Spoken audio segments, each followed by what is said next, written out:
আসসালামু আলাইকুম রহমতুল্লাহি বারাকাতু। সম্মানিত দিনী ভাই বোনেরা, আপনারা কেমন আছেন? আশা করি আলহামদুলিল্লাহ আপনারা সকলেই ভালো আছেন। আজকে আমি আপনাদের সামনে এমন একটি বিষয় নিয়ে উপস্থিত হয়েছি, যেটা স্বামী স্ত্রীকে বাধ্য করা। স্বামী যদি খারাপ আচরণ করে তাহলে স্বামীকে বাধ্য করা, এবং স্ত্রী যদি খারাপ ব্যবহার করে স্ত্রীকেও কি বাধ্য করা। এটাকে অনেকে সমাজের মধ্যে প্রচলিত আছে বশীকরণ করা।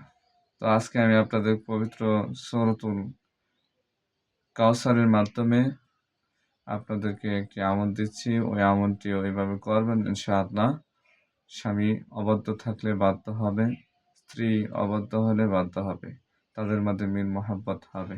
তো আপনারা কি করবেন, মিষ্টি বা চিনি, গুড়, এই সমস্ত মিঠা জাতীয় নেবেন। নেওয়ার পরে 11 বার দুরূদ শরীফ পড়বেন।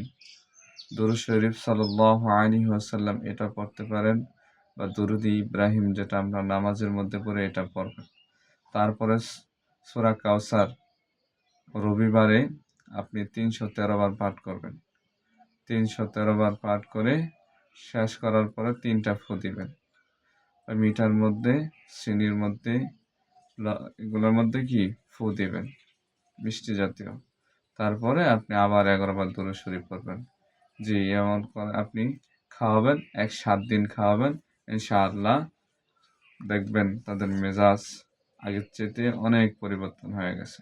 ইনশাআল্লাহ এটা পরীক্ষিত একটি আমল, আপনারা করুন। অবশ্যই ইনশাআল্লাহ কাজটি করবেন রবিবারে, ইনশাআল্লাহ। আসসালামু আলাইকুম ওয়া রাহমাতুল্লাহি ওয়া বারাকাতুহু।